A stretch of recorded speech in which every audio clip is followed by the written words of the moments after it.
7 advisors of the Mafia boss failed until the cocktail waitress said one sentence that saved him $200 million and an entire gang war. And what he did next shook the entire underworld to its core. This is absolutely unacceptable. Gabriel Cross's voice cut through the private VIP room like a blade slicing through flesh. The 37-year-old crime lord slammed his fist against the black oak table with a force that made every glass tremble. 3 weeks. 3 weeks, with the so-called sharpest minds in my organization, and we are still exactly where we started. Around the massive table, 7 advisors exchanged uncomfortable glances with one another. Dark circles carved deep beneath eyes that had witnessed things most people only saw in nightmares. Custom-tailored suits wrinkled from days spent locked inside the underground chamber of Black Diamond Club, sleepless nights and sacrificed weekends, all for absolutely nothing. $200 million. That was what hung in the balance, frozen in a Swiss bank account that refused to release a single cent. Richard Castellano, the gray-haired senior accountant, adjusted his designer glasses and dared to speak up, explaining that they were exploring every legal loophole available, that this kind of international money laundering complication had no simple solution. Gabriel responded immediately with eyes that could freeze hell itself, asking whether there truly was no simple solution or whether everyone seated at this table was simply too incompetent to find one, reminding them that he paid each of them 7-figure salaries specifically to handle problems exactly like this, and that the last person who disappointed him was now resting at the bottom of the Hudson River. The VIP room felt like a battlefield after weeks of relentless warfare. Crumpled documents piled high at the edges of the table. The whiteboard was covered with numbers, formulas, and financial charts that stubbornly refused to make any sense. Gabriel had inherited nothing when his father was betrayed and murdered by his closest partner 19 years ago. He had built the Cross Empire from ashes and blood with his own 2 hands, transforming himself from an 18-year-old boy with nothing into the most feared name on the entire East Coast. 19 years of building, conquering, eliminating rivals, and now he was trapped, held hostage by one anti-money laundering clause that 7 extremely expensive advisors could not solve. At that exact moment, when the tension had reached its absolute peak, the door opened quietly. Scarlett Hayes walked in, pushing a service cart, the soft sound of wheels on marble floor cutting through the suffocating silence like a whisper in a graveyard. She wore the simple black uniform of the club's service staff, invisible, just like always. No one looked at her. No one ever did. To them, Scarlett was merely part of the furniture, no different from the leather chairs or the dim chandeliers hanging overhead. The cocktail waitress, $9 an hour to serve drinks and remain invisible to everyone around her. 6 months of the same routine, entering that room 5 or 6 times every single day, always ignored, always overlooked, always treated as if she did not exist. But Scarlett saw everything, and she understood far more than anyone in that room could possibly imagine. As she reached for an empty glass near the whiteboard, her sharp eyes, trained by 4 intensive years studying finance at Columbia University, caught the scribbled numbers, the complex formulas, the projected cash flow charts going in every possible direction. And then she saw it, the mistake so obvious, so painfully basic, that Scarlett had to bite her lip hard to keep from laughing out loud in front of the most dangerous men in New York City. They were using the wrong regulatory framework entirely. If you want to discover the satisfying lines Scarlett uttered to save $200 million, hit the like button now. Share this story with someone who needs to hear it, and subscribe so you don't miss what Gabriel Cross does next that will leave everyone speechless. Because sometimes, all it takes is 30 seconds of courage to change everything. Scarlett kept clearing away the empty glasses in silence, trying to keep her hands from shaking after what she had just discovered.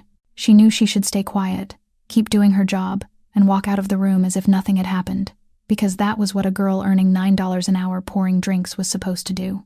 Yet at the very moment she was telling herself this was none of her business, David Chen, the legal advisor with a Harvard degree and an arrogance so sharp it was almost painful, waved for more liquor without even looking at her.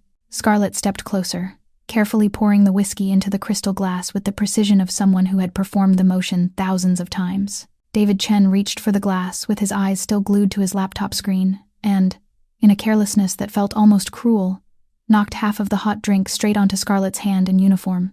The amber liquid seeped through the thin fabric and burned her skin like fire, making her draw in a sharp breath of pain while no one in the room turned around.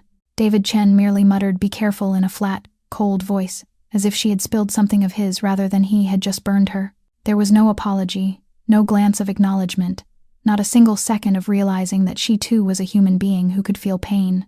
From the corner of the room, Thomas Burke, the casino manager with his heavy build and his habit of bullying the weak, let out a contemptuous snort of laughter. He looked at Scarlett the way one looked at an insect that had just been crushed, and then told the others that at least she knew how to pour a drink even if she could not even manage that properly. A few low chuckles followed. No one defended her. No one saw anything wrong.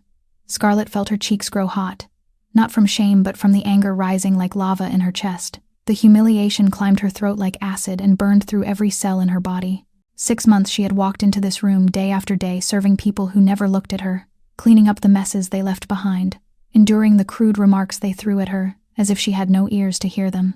6 months she had swallowed the pride of a top graduate from Columbia University and accepted being treated like a piece of furniture that could move. 6 months she had gone home with aching legs and a broken heart, crying alone in the bathroom so her mother would not worry more. 6 months she had told herself she was doing this for her family, because her mother needed money for surgery, because Tommy needed money for rehabilitation, because she had no other choice.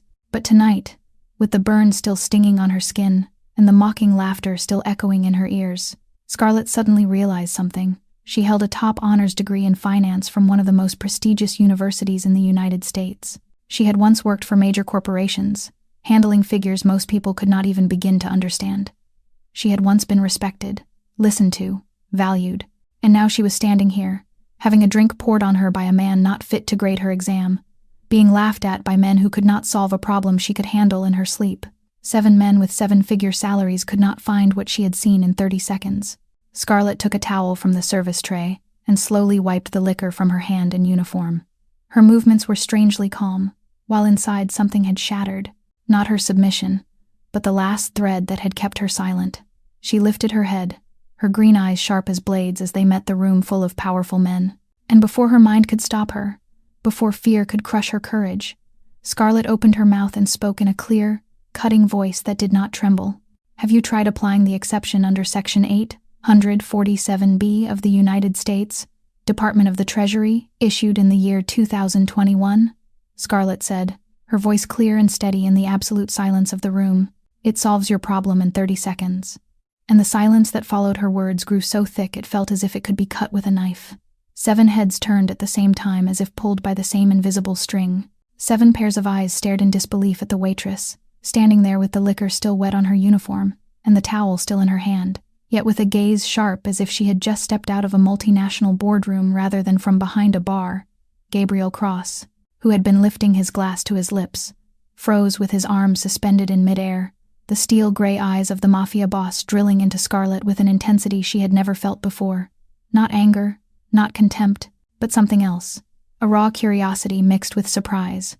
And Richard Castellano was the first to break the silence with a mocking snort, asking whether a waitress really thought she understood international financial law and telling her to go back to pouring drinks and let the adults do their work, while David Chen nodded in agreement, adding that she was clearly insane and ordering someone to call security to throw her out immediately. And Thomas Burke rose to his feet and started towards Scarlett, with the intention of dragging her from the room by force if necessary. But before he could touch her, Gabriel's voice cut through the air with only 2 words, "Stand still," heavy as stone and cold as ice. And Thomas Burke froze where he was. The entire room seemed to stop breathing. Gabriel set his glass on the table, stood up, and walked slowly towards Scarlett, each step of the Mafia boss echoing on the marble floor like the countdown of a timed bomb, and Scarlett felt the danger radiating from him like heat from a fire. Yet she did not step back, did not lower her head, did not let fear take over her eyes, and Gabriel stopped exactly 1 step away from her, close enough for her to smell the expensive cologne mixed with whiskey, close enough for her to see the faint scar on the left side of his chin. "What did you just say?" Gabriel asked, his voice low and dangerous like the growl of a beast assessing its prey. And Scarlett swallowed, not from fear but because she knew this was the decisive moment. She took a deep breath and began to explain, her voice growing more confident as she entered territory she truly understood. Section 847B of the United States Department of the Treasury, issued in the year 2021, created an important exception in international anti-money laundering regulations, Scarlett said. This provision allows investments into commercial real estate to be exempt from Tier 3 anti-money laundering screening, provided that the transaction is tied to a development project that creates at least 100 jobs and has a minimum investment value of $50 million, and she paused for a second to let the figures sink into the minds, said to be the sharpest in the room before continuing. If you restructure the current transaction, into an investment in a hotel or commercial center project. The Swiss bank will have no legal basis to hold the funds. $200 million will be released within 72 working hours. And Scarlett looked straight into Gabriel's gray eyes without blinking. You are using the legal framework of the year 2018 as your reference. That is the mistake. Section 847B changed everything 3 years ago. This is basic knowledge in finance. Any first-year student knows this. And the silence that covered the room afterward was heavier than before. The 7 advisors looked at one another as if they had been struck, some lowering their heads in embarrassment, others still trying to digest what had just happened. And Gabriel Cross, the famously ruthless Mafia boss of the East Coast, for the first time in his life did not know how to respond to a waitress. Gabriel said nothing. The Mafia boss slipped his phone from the inside pocket of his suit jacket, his gray eyes never leaving Scarlett as if he were trying to read her soul through his gaze. He pressed a speed dial number and lifted the phone to his ear, his voice cold and authoritative when he spoke. Klaus, I need you to verify something right now, Gabriel said in flawless English, without a trace of hesitation. Section 847B of the United States, Department of the Treasury, issued in the year 2021. The exemption clause for commercial real estate investment. Does it apply to our case? The room fell into a tense, suffocating silence, while Gabriel listened to the voice on the other end of the line. 5 minutes passed like 5 hours. Scarlett stood there, her heart beating like a war drum, yet her outward calm was almost astonishing. She did not know who Klaus was, but from the way Gabriel spoke, she guessed he was a senior lawyer in Switzerland, perhaps the one directly handling the legal issues of the frozen bank account. Richard Castellano shot her a look filled with hatred, as if she had just stolen something that belonged to him. David Chen folded his arms across his chest, his expression still disdainful but now cracked by a thin line of worry. Thomas Burke stood frozen in the corner of the room, not daring to move since Gabriel had ordered him to stop. The other 4 advisors sat like stone statues, none of them daring to breathe too loudly. Then Gabriel lowered the phone. He did not hang up immediately, standing there in silence for a few more seconds as if absorbing what he had just heard. When he turned back, the usual cold mask on his face held something different. Not a smile. Gabriel Cross never smiled, but a strange light in his steel-gray eyes. She is right, Gabriel said. 2 short words that fell like a hammer on the heads of the 7 advisors. Klaus confirms that Section 847B fully applies to our case.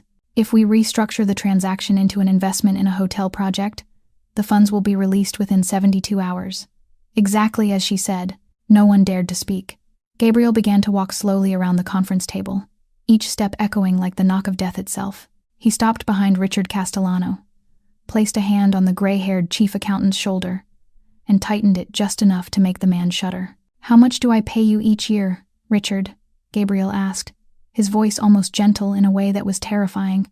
Richard swallowed and answered that it was $800,000, sir. $800,000, Gabriel repeated, nodding slowly. And you could not find what a $9 an hour waitress saw in 30 seconds. Gabriel released Richard's shoulder and moved on to David Chen.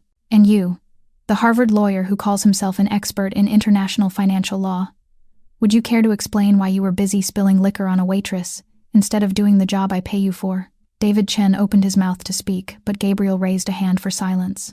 I do not want to hear excuses, Gabriel said, his voice cold as ice. I pay the 7 people sitting here more than $5 million a year in total. $5 million for you to sit here for 3 weeks, drink my expensive liquor, sleep in my 5-star hotels, and still be unable to solve a problem that a 27-year-old woman in a waitress uniform solved in less than a minute. Gabriel turned back, and this time he looked directly at Scarlett, truly looked at her for the first time as a human being rather than an invisible ghost. His gray eyes met her green ones, and in that moment something changed.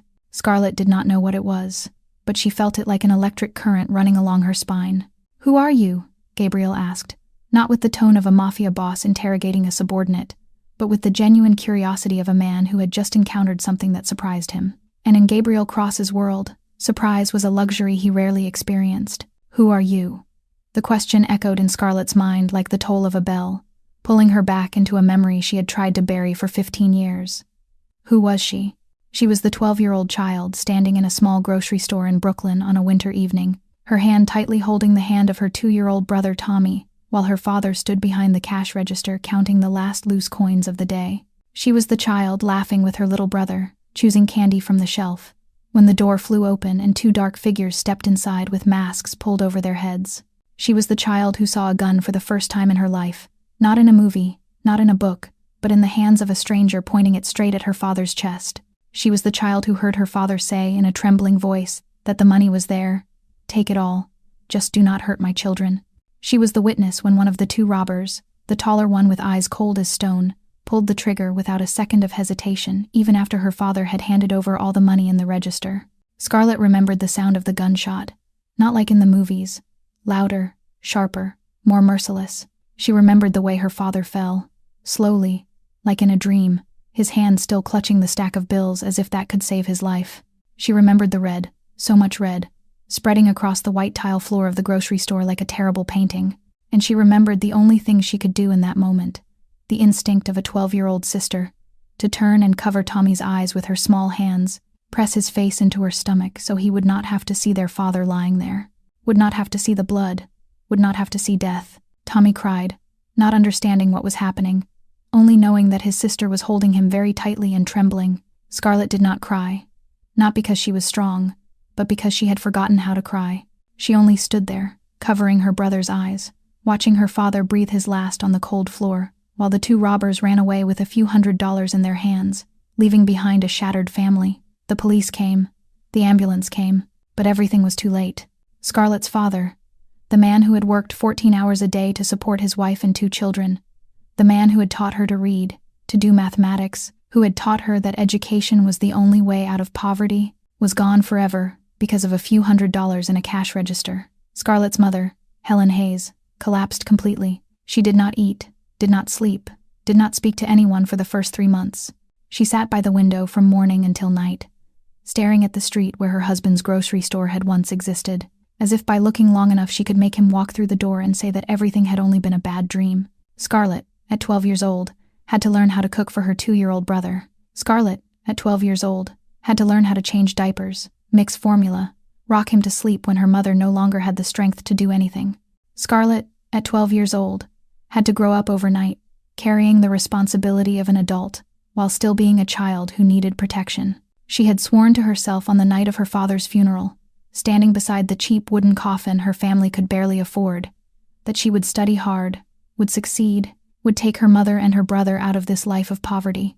She would never again allow her family to suffer any more pain. And now, standing in the VIP room of a Mafia boss, with the question of who she was still hanging in the air, Scarlett suddenly realized how cruel a sense of humor life could have.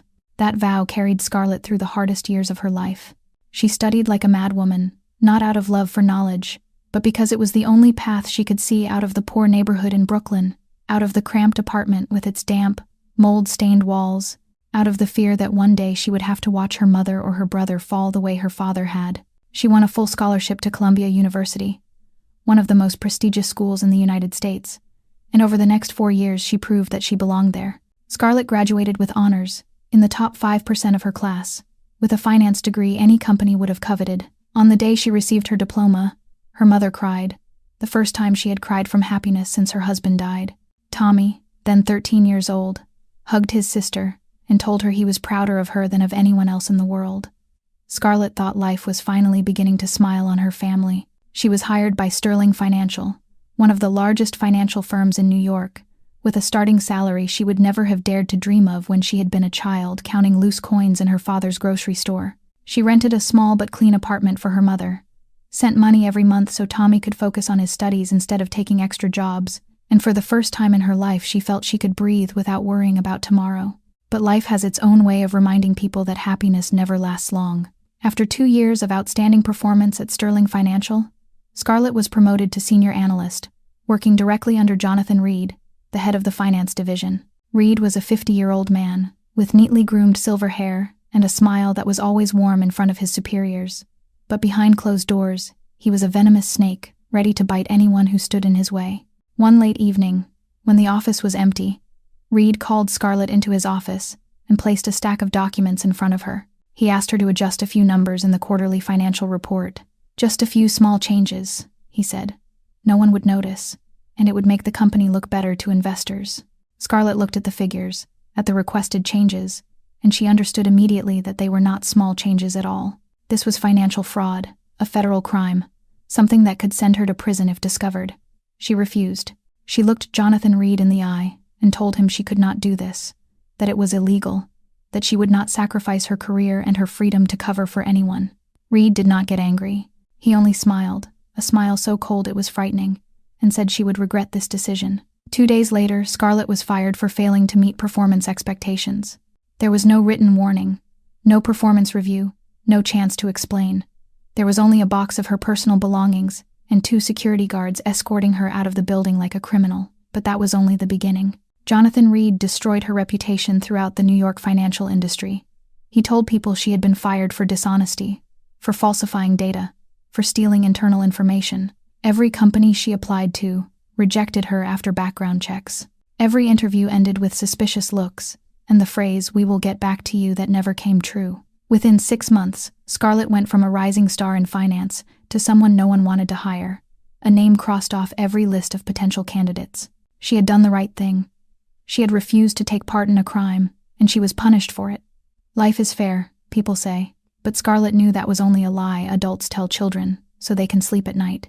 But fate did not seem satisfied with what it had already dropped on Scarlett's head. As if losing her job and having her reputation destroyed were not enough, life decided to strike her again with blows that were heavier, closer together, and gave her no time to breathe.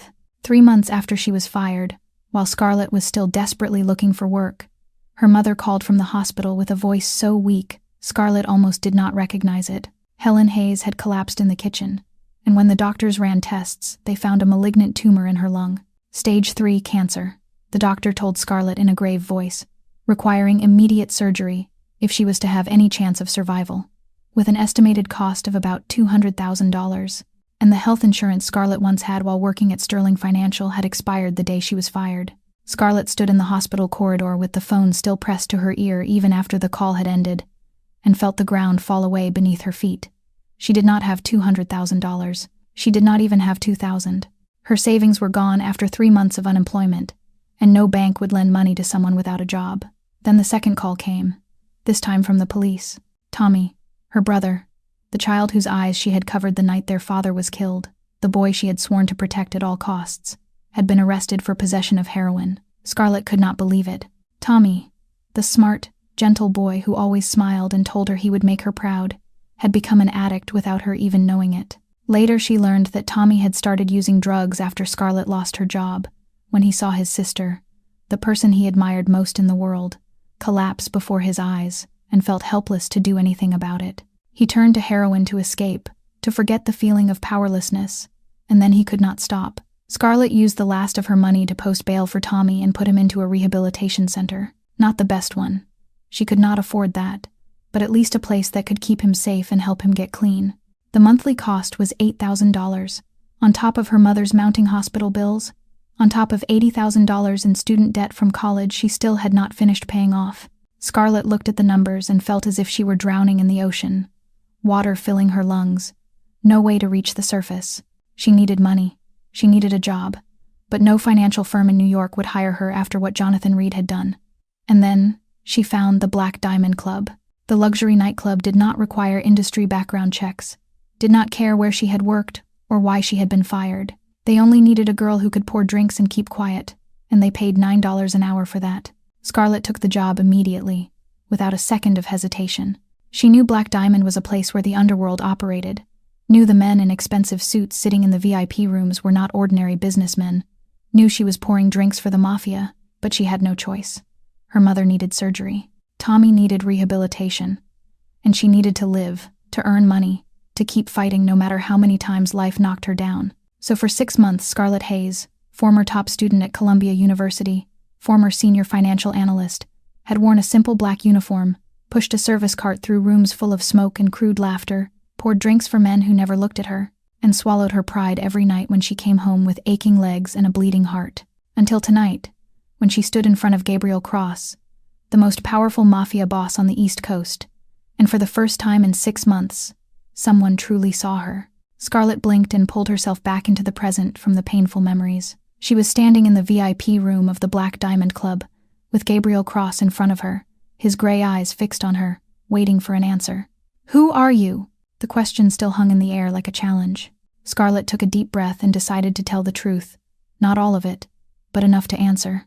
She said she had graduated with honors in finance from Columbia University, that she had worked as a senior analyst at Sterling Financial for 2 years before being fired, and that now she was pouring drinks here for $9 an hour. Gabriel tilted his head slightly, his gaze sharp as a blade, dissecting every word she spoke in search of what lay beneath.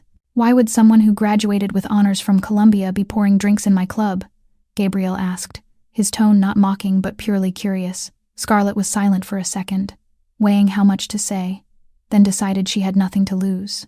She briefly told him about Jonathan Reed, about refusing to falsify the books, about being fired and blacklisted, about no financial firm being willing to hire her anymore. She did not speak of her mother, of Tommy, of the debts crushing her shoulders. Those wounds were too private to lay bare before a stranger, even if that stranger was the most powerful mafia boss in New York. Gabriel listened in silence, his face revealing nothing, but his eyes were different. There was something there, not pity. Scarlett would not accept pity from anyone, but recognition, as if he saw in her something familiar, a resilience he understood. When Scarlett finished, the room fell silent again. The 7 advisors still sat like statues, none of them daring to speak. Then Gabriel did something that stunned everyone in the room, including Scarlett. "I want you to work for me," Gabriel said, his voice not an offer but almost a declaration. "Not as a waitress. As a financial advisor." Scarlett thought she had misheard. She looked at Gabriel, then at the 7 advisors with their mouths hanging open, then back at Gabriel, as if needing confirmation that this was not a cruel joke. "A salary of $200,000 a year," Gabriel continued without waiting for her reaction, "plus performance bonuses. A private office in Cross Tower, starting tomorrow." Richard Castellano jumped to his feet, his face red with anger, saying this was absurd, that one could not hire a waitress as a financial advisor, that she had no experience, no reputation, nothing to prove her competence. Gabriel only glanced at Richard, and the gray-haired man sat down at once as if he had been slapped. "She solved in 30 seconds what the 7 of you could not solve in 3 weeks, Gabriel said coldly. Gabriel's words hung in the air like a cold blade. He turned his gaze toward the 3 advisors who had remained silent throughout the crisis and pointed toward the door, dismissing them instantly for their incompetence. Only the remaining 4 were left to sit in stunned silence, forced to witness the appointment of the woman they had just mocked. Scarlett stood there, her heart pounding like a war drum, her mind spinning with what had just happened. She looked at the stunned faces of the men who had just humiliated her, realizing that in a single moment, her world had shifted forever. $200,000. Enough to pay for her mother's surgery, enough to pay for Tommy's rehabilitation, enough to clear her student debt and start life again. But she was not someone easily swayed by glittering numbers.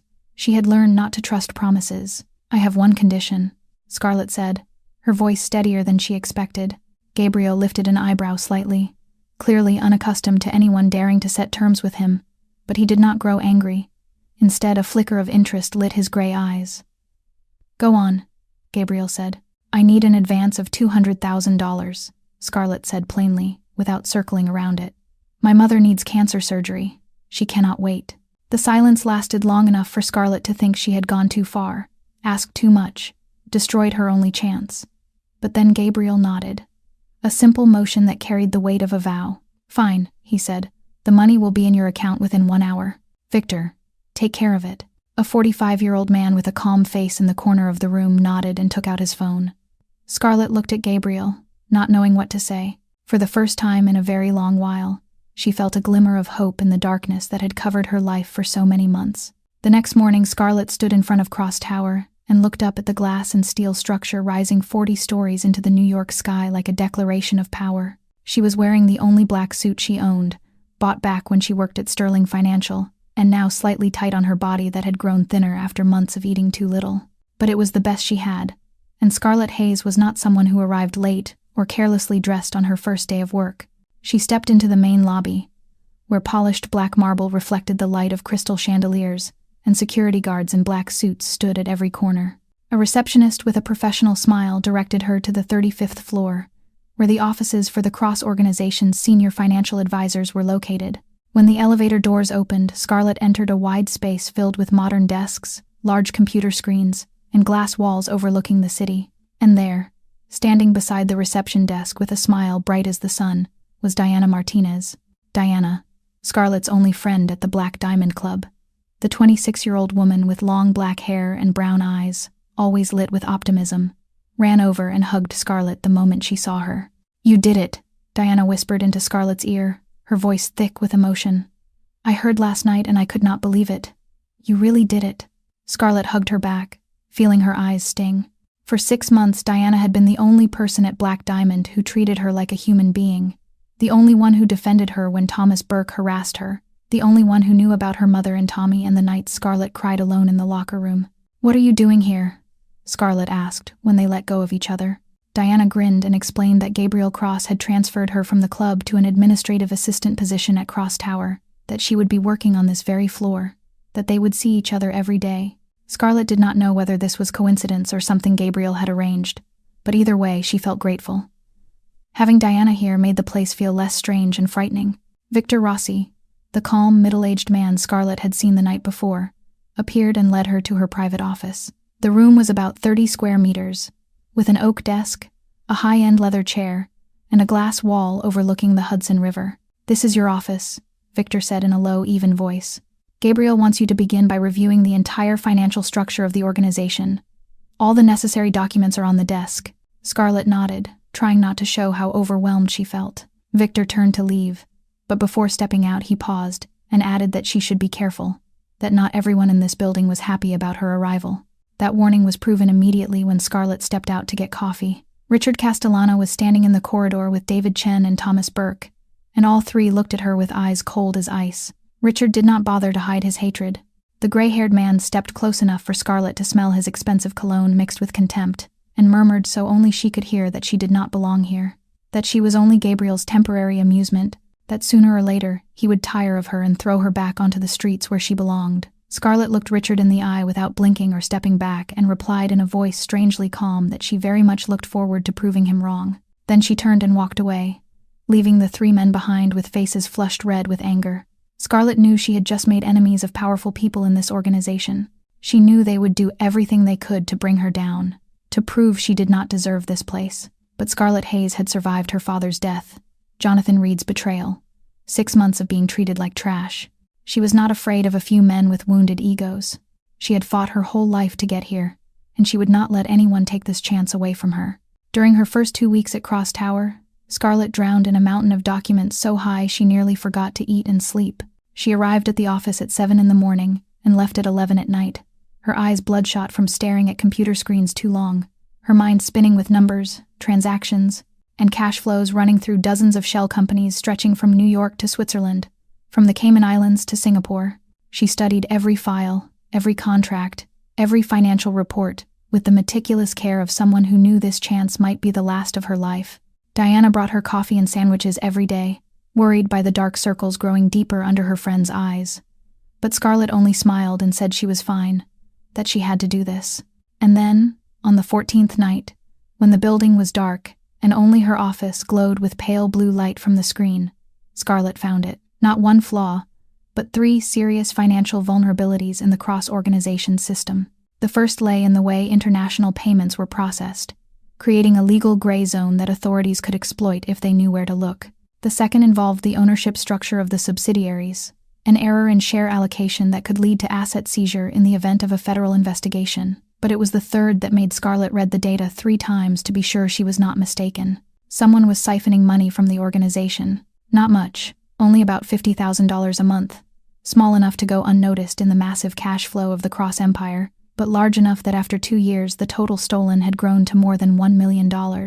And more troubling, the trail of these transactions led to one of the shell companies controlled by the accounting department, the department headed by Richard Castellano. Scarlett leaned back in her chair, her heart pounding like a war drum.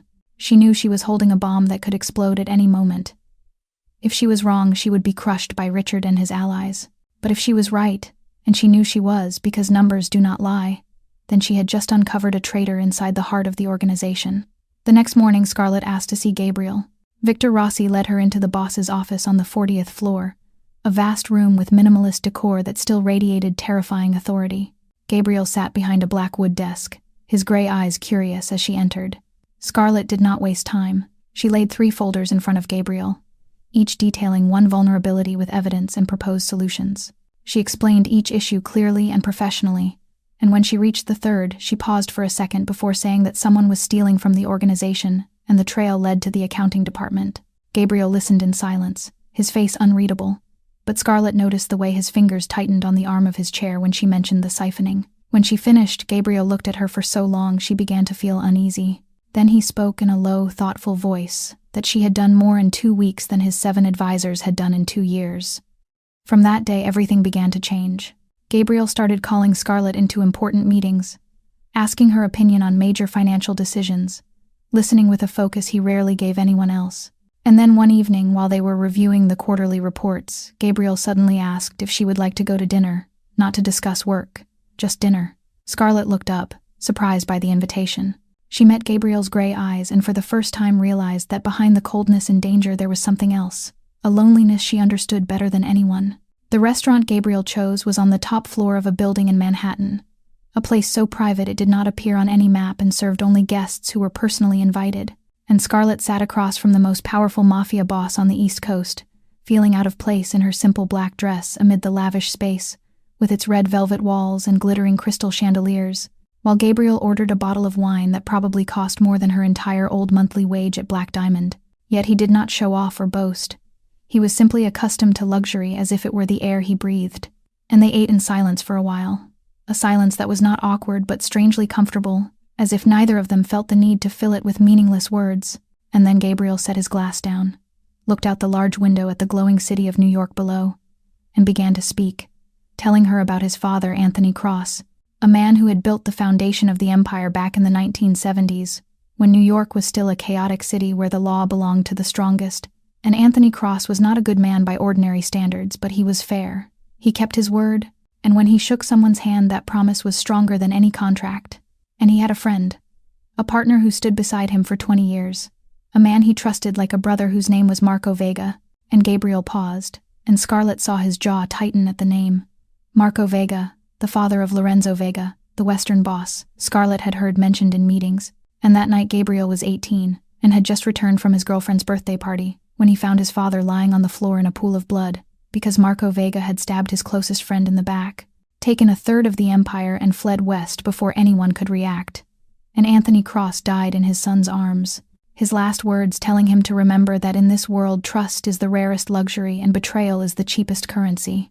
And Gabriel continued in a low, even voice as if he were reading someone else's story and not his own, saying that at 18 he had nothing but the Cross name and a burning hatred. The loyal had turned away. The fearful had begun to mock him.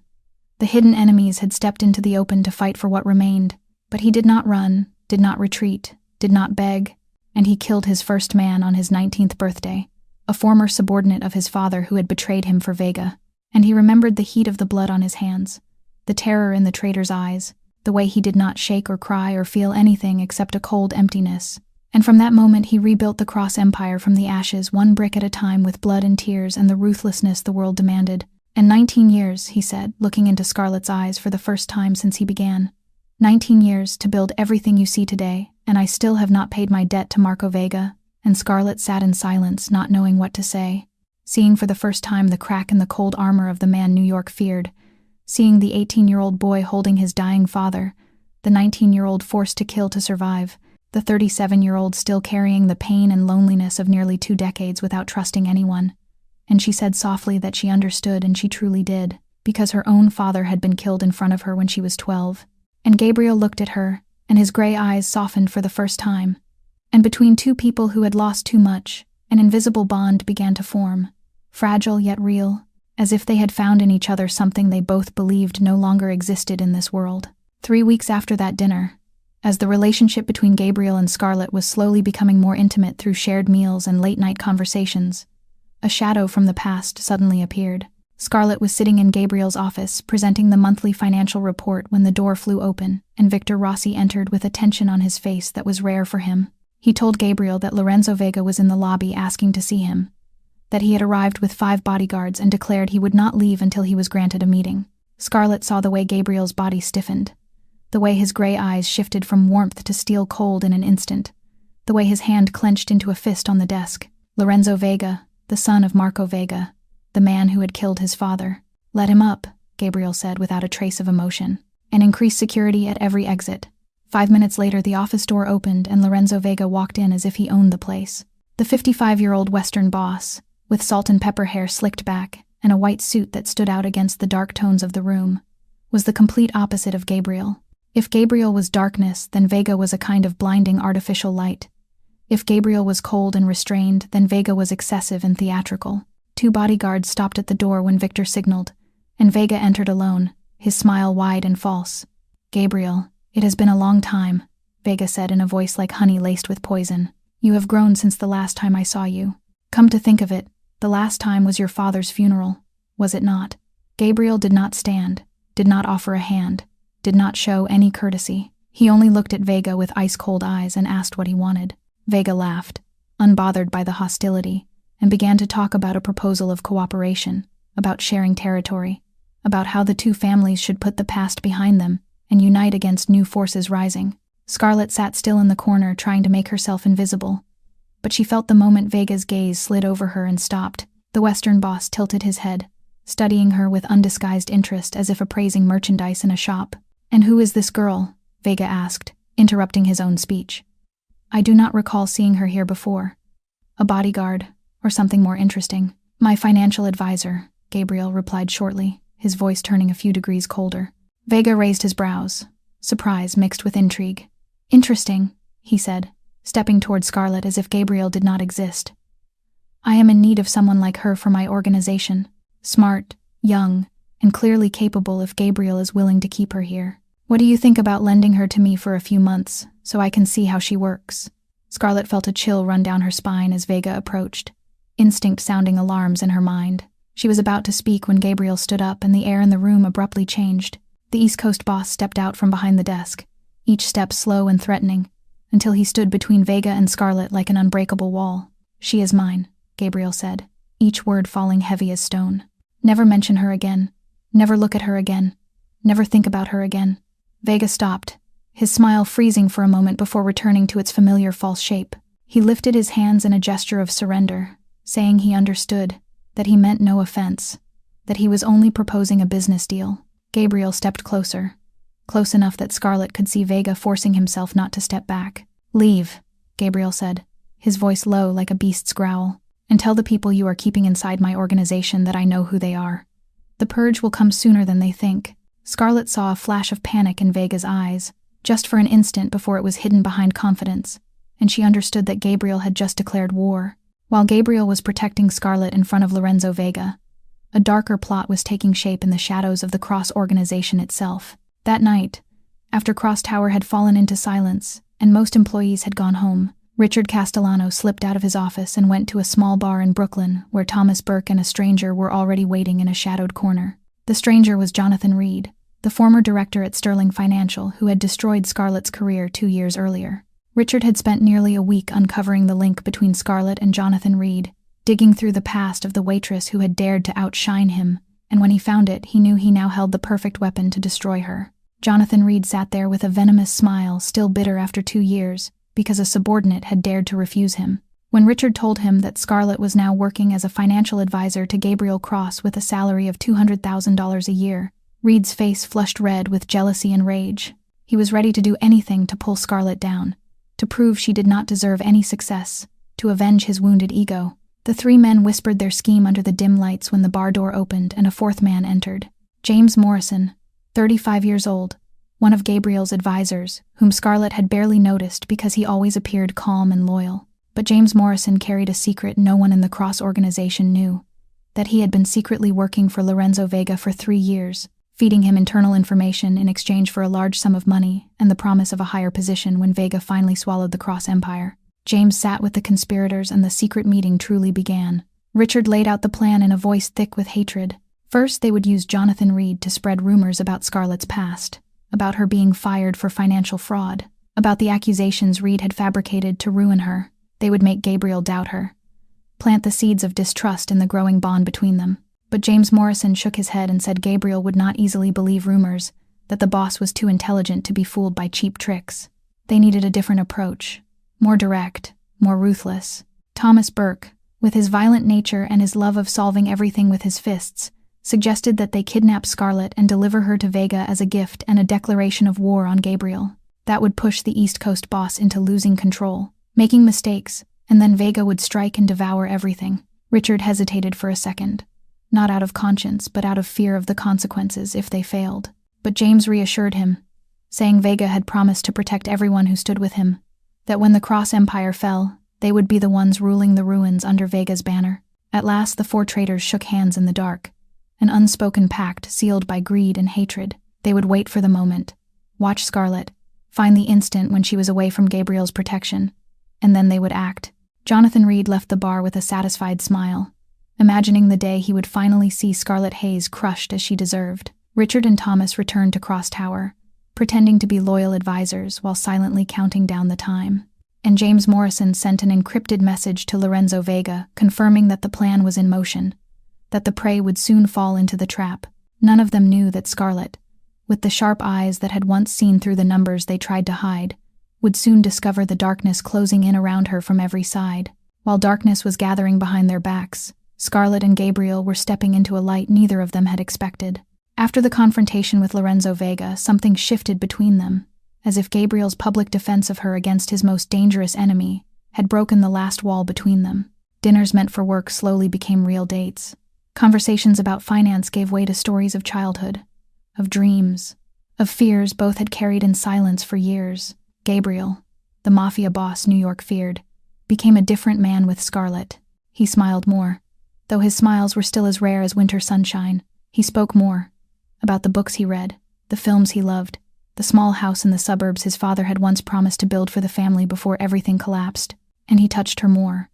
Small gestures like a hand at her back, guiding her through a doorway, pulling her closer as they walked through a quiet park late at night, kissing her forehead before saying goodbye. Scarlett realized she was in love, a feeling both sweet and frightening. She loved a dangerous man, a man with blood on his hands, a man whose world could swallow her at any moment. But she also loved the man who had seen her when no one else had, who had trusted her when no one else had, who had saved her mother without asking for anything in return but loyalty. 1 month after the surgery, when Helen Hayes was well enough to return home, Gabriel offered to take Scarlett to visit her mother. She hesitated, unsure how to explain this man to her mother, her job, the world she was now living in. But Gabriel only took her hand and said he wanted to meet the woman who had raised her, that he wanted to know her family as she knew his past. They went to the small apartment in Brooklyn on a Sunday afternoon, Gabriel in a simple white shirt instead of his usual black suit, carrying a bouquet of white roses and a box of pastries from the bakery Scarlett had once said her mother loved most. Helen Hayes opened the door, her face still hollow after months of fighting illness, but her eyes lit up when she saw her daughter. Then she saw Gabriel behind her, tall and commanding even in simple clothes, and surprise crossed her face. Scarlett introduced Gabriel as the man she was dating, said nothing about his work, nothing about the Mafia, only that he was kind and cared deeply for her. Helen was quiet for a moment, her eyes studying Gabriel with the caution of a mother who had seen her daughter hurt too many times. Then she noticed the way Gabriel's hand rested protectively on Scarlett's shoulder, the way he looked at her daughter as if she were the most precious thing in the world, and a small smile appeared. She invited them in, made tea, and began asking Gabriel about his life, the simple questions a mother asks a daughter's partner. Gabriel answered carefully, not lying but not revealing too much, and Scarlett saw how he tried, how he wanted to be accepted, how he was doing this for her. When they left, Helen hugged Scarlett and whispered that she did not know what he did for a living and did not need to. She only knew he looked at her the way her father had once looked at her mother, and that was enough.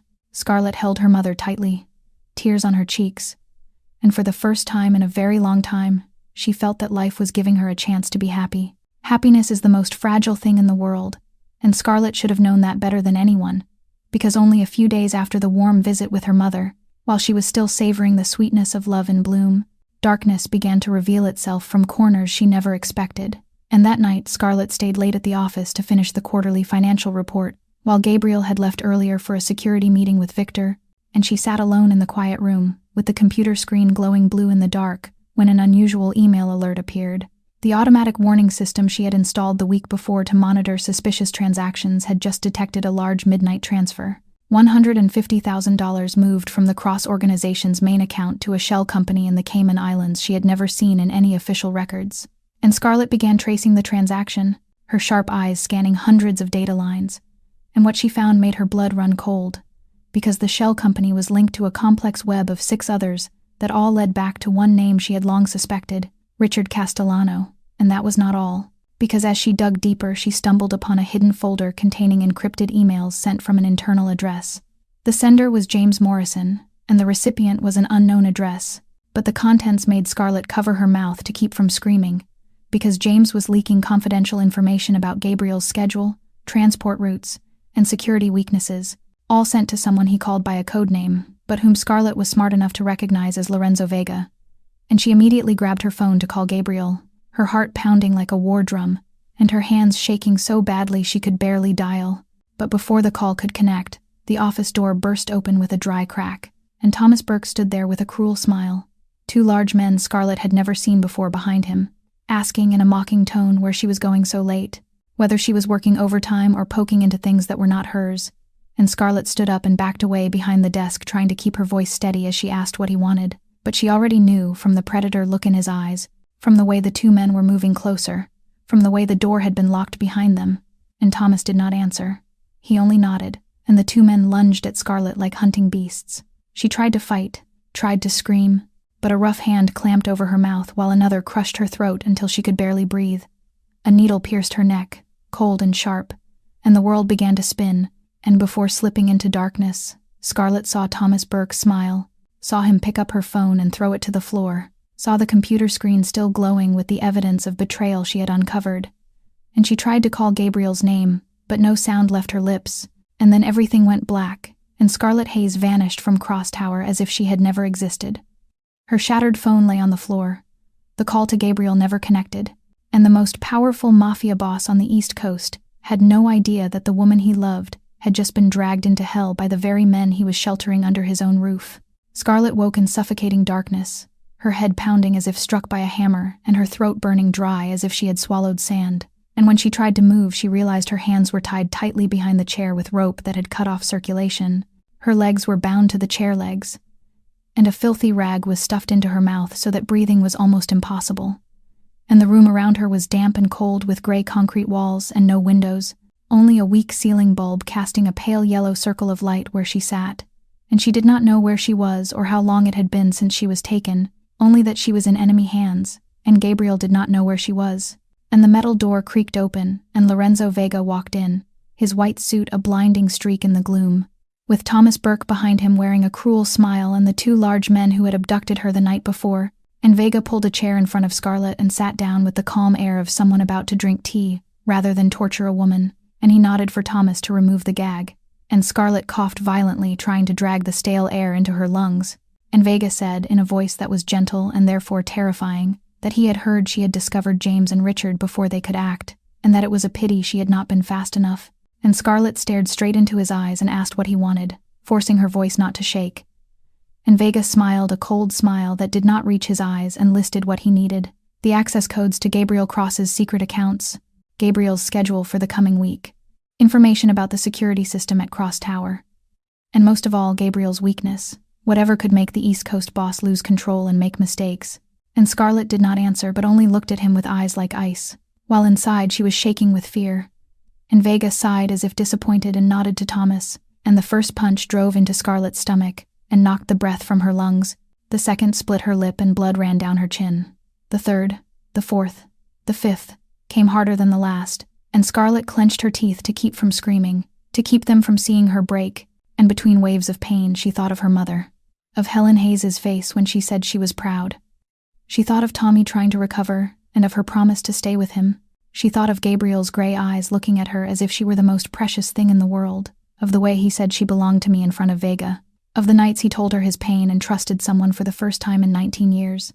And she knew she could not betray them, could not betray Gabriel. Even if she died, she would not speak. And Thomas stopped, breathing hard, and looked to Vega for what came next. And Vega stood, stepped close, took Scarlett's chin and forced her to look at him, and said softly that she was protecting a murderer, that Gabriel Cross was a monster who would never change and she would die for him and gain nothing.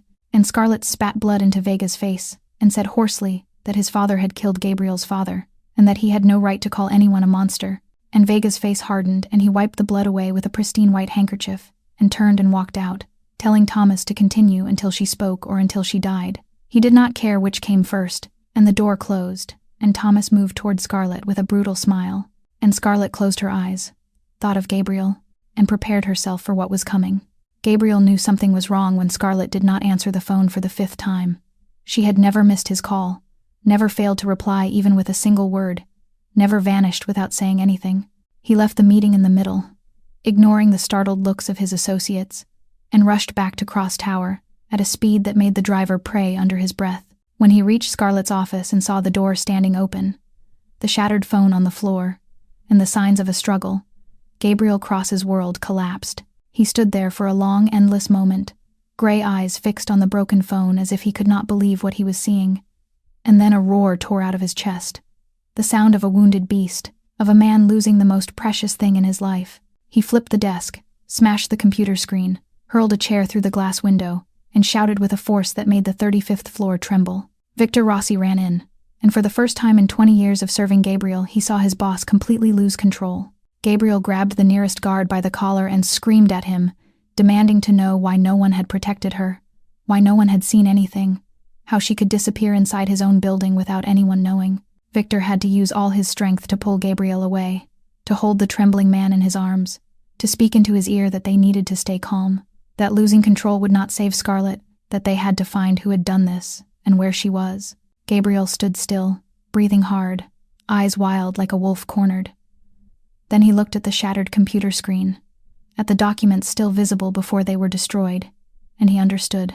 Scarlett had discovered something. She had found the traitor, and they had taken her before she could speak. Richard Castellano, Thomas Burke, James Morrison, 3 names flared in Gabriel's mind like death sentences.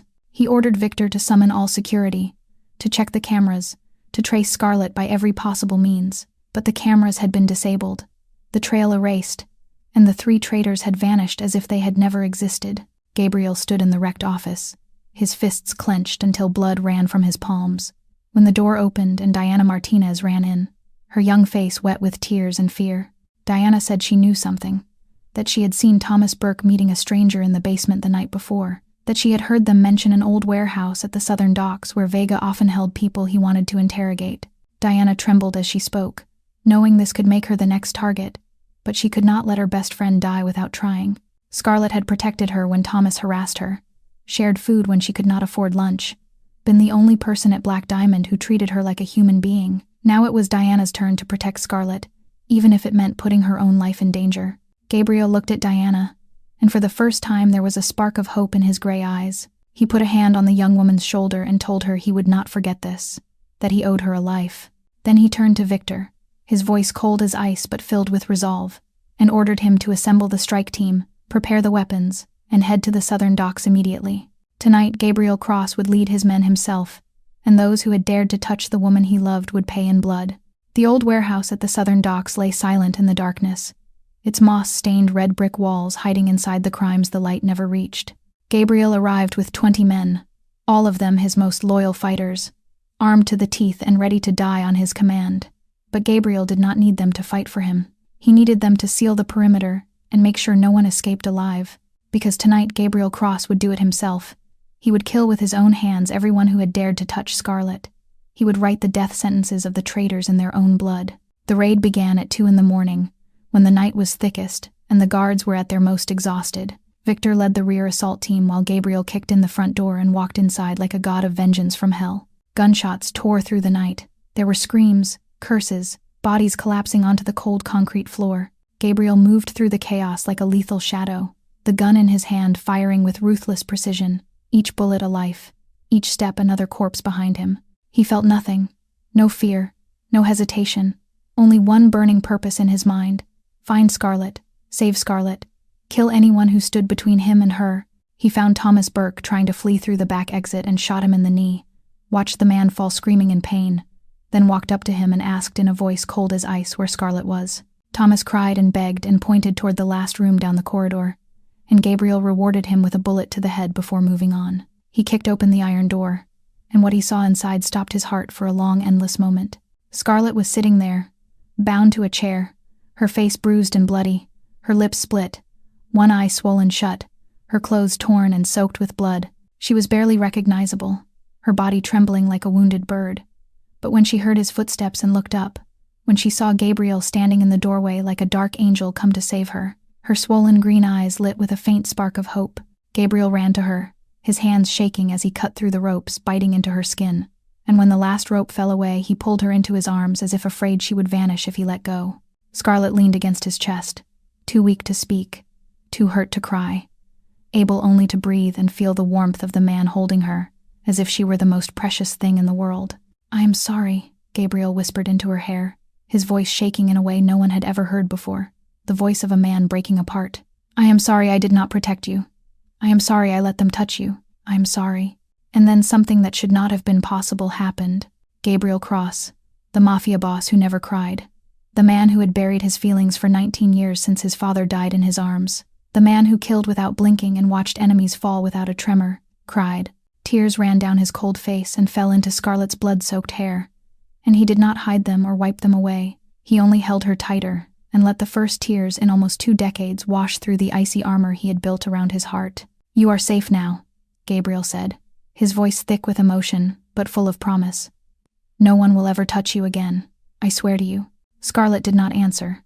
She only clutched his jacket with trembling fingers and closed her eyes, finally allowing herself to be weak in the arms of the man she loved. The days that followed were hell for the traitors and a time of healing for Scarlett. And Gabriel took her to his private penthouse at the top of Cross Tower, a place he had never allowed anyone to enter before, and hired the best private doctors in New York to care for her around the clock. And while Scarlett lay in bed as her wounds slowly healed, Gabriel dealt with those who had caused her suffering in a way the underworld would never forget, because Richard Castellano and James Morrison were captured within 48 hours of the rescue. Gabriel did not forget the man who had started Scarlett's descent into hell. Jonathan Reed was intercepted at the airport while attempting to flee to Europe. Gabriel ensured that before Reed met his end, he witnessed the total collapse of his reputation and the legal dismantling of Sterling Financial, the very empire of lies he had used to crush Scarlett. Alongside Richard and James, Reed was forced to face the slowest and most painful justice Gabriel could devise, ensuring that every person who had conspired in the dark bar that night paid their debt in full. Gabriel did not kill them quickly, as he had Thomas Burke, but left them to Victor to be handled in the slowest and most painful way possible, in a way where every minute felt like a year in hell for a traitor. And 3 days later, their bodies were found in different parts of the city, bearing the marks of prolonged torture and a small handwritten note that said, "This is the fate of those who dare to touch what belongs to Gabriel Cross."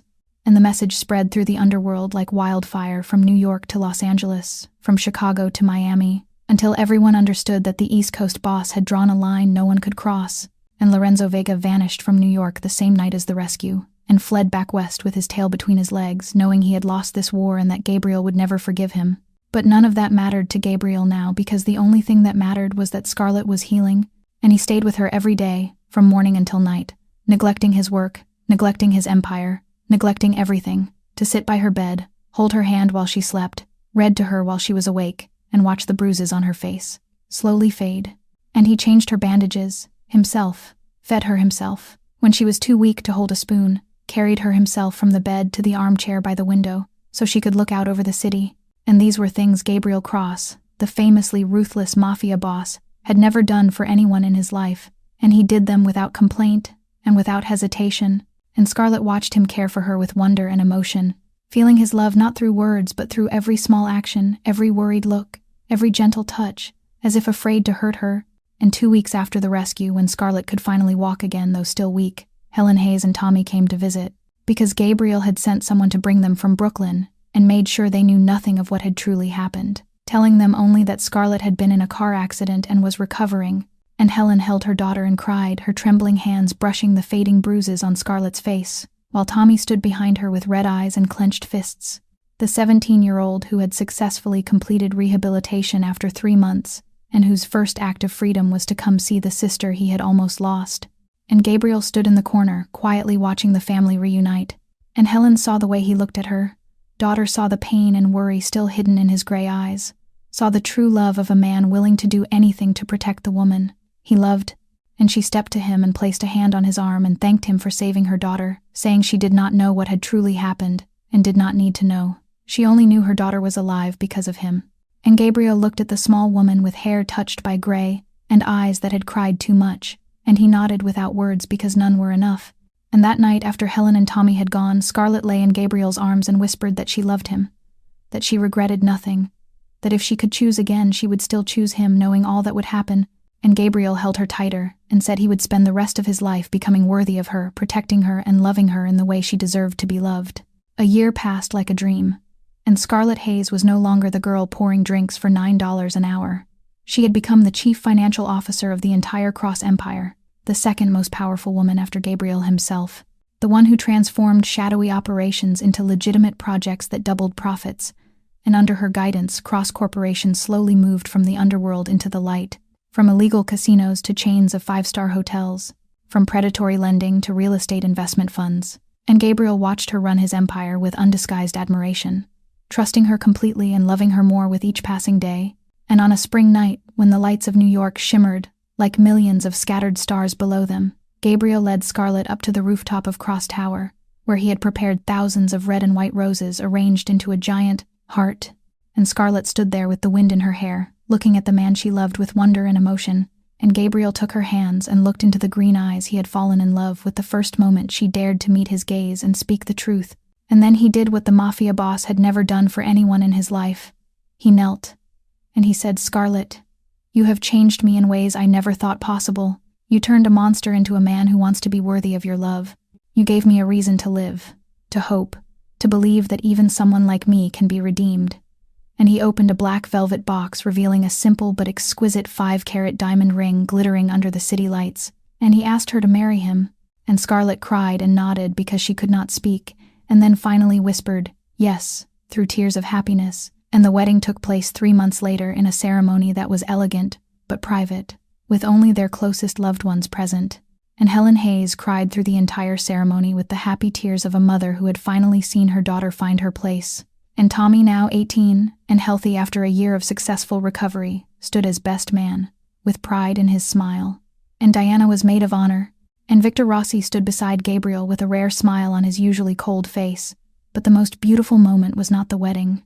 It was 6 months later when Scarlett and Gabriel opened the Hayes Cross Foundation, a charitable organization built on the site of the old cafe at the Black Diamond Club, where Scarlett once poured drinks for $9 an hour. And the foundation offered scholarships to working people who wanted to study but lacked the means, supported families with loved ones in recovery, and helped women escaping domestic abuse rebuild their lives.